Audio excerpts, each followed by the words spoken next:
अस्सलाम वालेकुम everyone, welcome back to my YouTube channel. उसके व्लॉग में हम चैलेंज करने जा रहे हैं और मैंने इस चैलेंज को एक्सेप्ट किया है।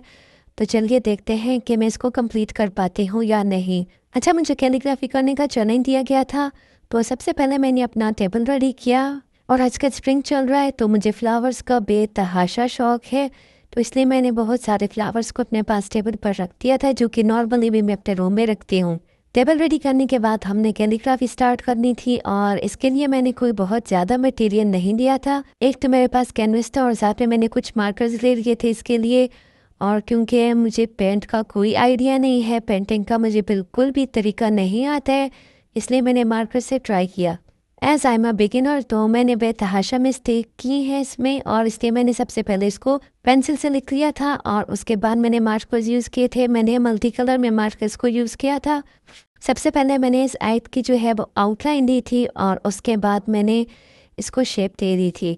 लेकिन वन मोर थिंग जो मैंने ऑब्ज़र्व की है कैलीग्राफी करते वक्त, मुझे बहुत ज़्यादा मज़ा आया है। ये बहुत ज़्यादा सेटिस्फाइंग प्रोसेस था और इसके साथ साथ ये माइंड रिफ्रेशिंग भी था, क्योंकि मैं काफ़ी दिनों से बोर हो रही थी, तो ऐसा सच मुझे करने को कुछ नहीं मिल रहा था। लेकिन जब मैंने ये कैलीग्राफी की तो उसके बाद मेरा माइंड काफ़ी फ्रेश हो गया था और मैंने बहुत ज़्यादा एंजॉय किया इसको, बहुत ज़्यादा। तो आप भी इसको ज़रूर घर पर ट्राई करें। ज़रूरी नहीं है कि आप प्रॉपर पेंटिंग करें, आप किसी भी नोटबुक पे लिख सकते हैं, आप किसी भी स्क्रैप बुक पे कर सकते हैं, आप any kind of markers use कर सकते हैं। तो ये एक आर्ट है और मुझे लगता है कि ये हर किसी को ज़रूर थोड़ा बहुत आना चाहिए। और ऐसे भी इंसान को न्यू थिंग्स को लाजमी भी ट्राई करना चाहिए, और स्पेशली ऐसा काम आप ज़रूर करें जो आपने से पहले कभी भी ना किया हो। और चाहे वो कुकिंग है या फिर कोई भी काम है, आप उसको ज़रूर न्यू काम को ट्राई करते रहें। अच्छा, ये लिखते वक्त मुझे ख्याल आया कि बहुत सारे लोग ऐसे हैं हमारे इर्द गिर्द जो बहुत सारी मुश्किलात से सफ़र कर रहे होते हैं, बहुत सारे चैलेंजेस को अपनी लाइफ में फेस कर रहे होते हैं। तो ऐसे में उनको ऐसा कोई रास्ता दिखाई नहीं दे रहा होता है कि जिसके थ्रू वो अपनी मुश्किलात से बाहर निकल सकें।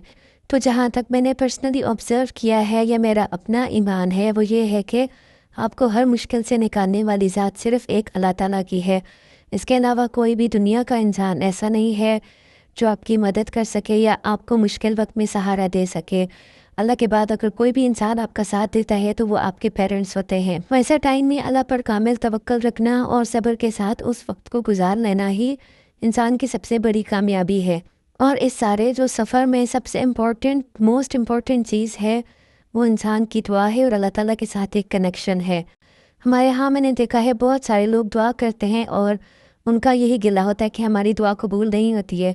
दुआ करना और उसको इस्तकामत के साथ मांगते रहना, और स्पेशली अगर आप तहज्जुद पढ़ना स्टार्ट कर लें तो बिलीव मी आपकी लाइफ में इतना चेंज आएगा, इतना चेंज आएगा कि आपने कभी उसका गुमान भी नहीं किया होगा। तो बजाय लोगों के सामने रोने से या लोगों के आगे हाथ फैलाने से बेहतर है कि आप अल्लाह के सामने हाथ फैलाएं और अल्लाह के सामने रोएं, अल्लाह से गिड़गिड़ा कर मांगे, तो इंशाल्लाह आपकी हर दुआ ज़रूर कबूल होगी। अल्लाह पर तवक्कल करने का मतलब यह नहीं है कि आप हो कि शायद अल्लाह इस तरह कर ले, शायद इस तरह हो जाए। इससे मुराद ये होती है कि आपको बिल्कुल अंधा एतमाद हो, अंधा यकीन हो कि हाँ, मैंने अल्लाह से मांगा है तो अल्लाह मुझे ज़रूर अता करेगा। अगर अल्लाह मुझे वो नहीं अता करेगा तो अल्लाह मुझे उससे बेहतर अता करेगा। और बातों ही बातों में यहाँ हमारी कैलीग्राफी भी ख़त्म हो चुकी थी और मैंने ये आयत लिख ली थी। आपको क्या लगता है कि क्या मैंने इस चैलेंज को परफेक्ट तौर पे कंप्लीट किया है या नहीं?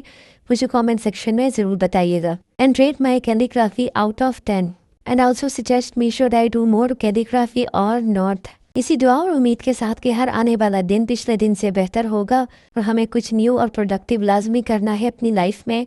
हमारा व्लॉग एंड हो चुका है, तो चलिए मिलते हैं अगले व्लॉग में। अल्लाह हाफिज़।